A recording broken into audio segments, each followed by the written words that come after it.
Good evening. I hope you're enjoying yourselves. Okay. My name's Roland, he, him. I'm a cisgendered gay black man. I mostly appear cheerful, fabulous, I think you could say. And most of the time with a smile on my face. I have moved my life here from France, which is where the accent is from. Bear with it.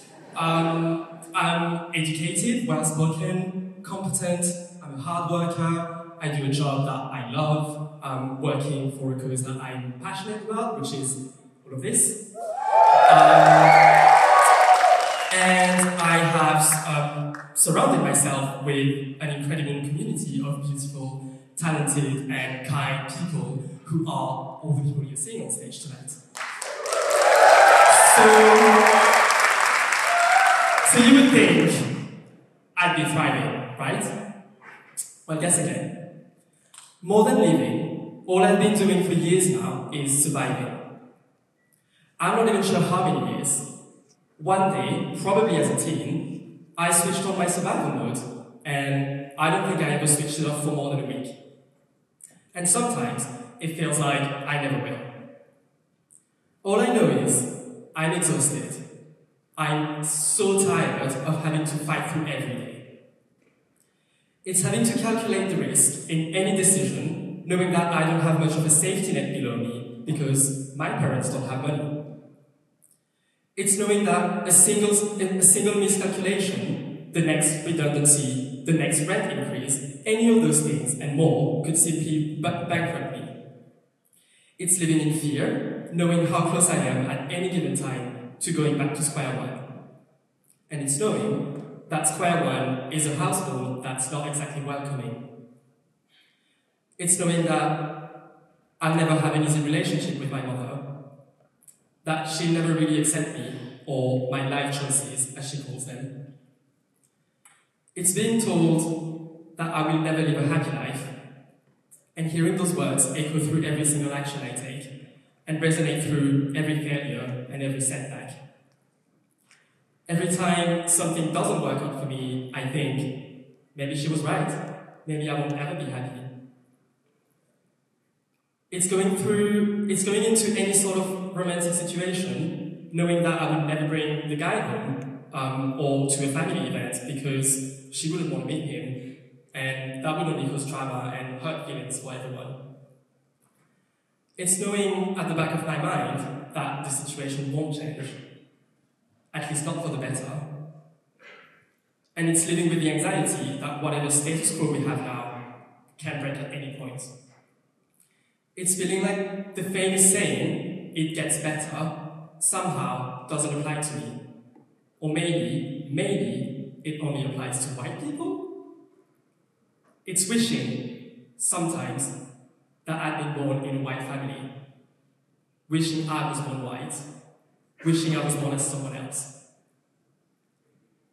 It's walking into a room and thinking, I'm the only black person here, and immediately being on my guard. It's wondering if I was invited for who I am, or if I was chosen as the talking person of color. It's wondering if this guy likes me, or if I'm just a fetish for him. It's feeling like I have to be twice as good as any white man to get half of what they get. It's having to put twice as much energy into any project, any job, any relationship, any conversation to make sure that I'm seen, heard, understood, and not dismissed or overlooked.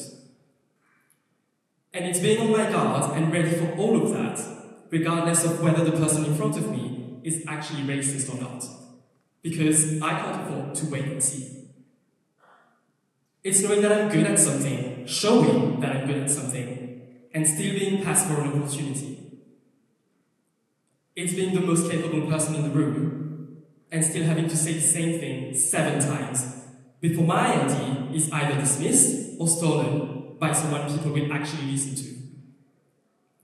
It's knowing how much I've accomplished, and how much I keep accomplishing, without ever being recognized or rewarded for it. It's knowing that for all of those reasons, Nothing is ever going to be easy, and that I'll always have to fight someone or something for every little thing I try to do. And it's fighting every day to not let that defeat me before I have even tried. Now, more than just dumping all of that on you all, I want to use that to talk to you about what we call intersectionality, which, in my opinion, we don't talk about enough. I've just described to you some of my struggles, some of which are tied to my racial identity. I am black. Others are tied to my sexual identity. I am gay. And then others are tied to, I guess what you would call my class or status. I'm an expat in this country and I come from a modest background. In other words, I am poor. And then some of those struggles I experience because I am gay and black and poor. And if you're in one or the other, but not all three of those categories yourself, in that specific intersection, you can't fully understand, simply because your experience will be different. And then I don't understand your intersection either. You might be a white gay trans man, and as a cis man myself, I'll never understand what you're going through. While as a white man, you would never know what I'm going through. Spoilers, we're both going through a shit time. This also applies to all the things you can't see, including disabilities, neurodiversity, and mental health. Even when you and the next person have pretty much everything in common, you think you know everything about what they're going through and how to deal with it. The reality is, you don't. Everyone is different, and just because you are able to deal with a particular struggle in ways that work for you, doesn't mean it will work for the other person. So please, don't think, well, I managed, so this person is probably just not trying hard enough. They are. They're trying as hard as they can, in every way they can afford to at that point in time. So as a conclusion, I would like you to take a look around you and ask yourself the question, this person next to me, do I know everything they're carrying? Do I understand it? Can I really fully relate and understand how much it's taking out of them on a daily basis? The answer is very likely no. Because even if you do know, you are not that person. I do think there is good in our communities, but I believe we can all do a lot better, not only as allies, but as humans. And I genuinely think if we could all take the time to recognize that people experience things in many different ways, to various degrees, then we'd already make some good progress. So as this show continues on tonight, as you hear my friends telling you more about themselves, and after you leave and go back to your lives, I want to ask you all a simple thing. To treat people with empathy, with kindness, and with patience.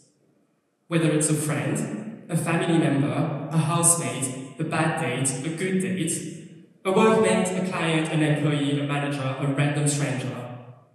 Because whatever you're going through, they're going through their own thing too. They might already be using all of their energy just to survive everyday life. And they might have no idea when they'll be able to stop surviving and start living.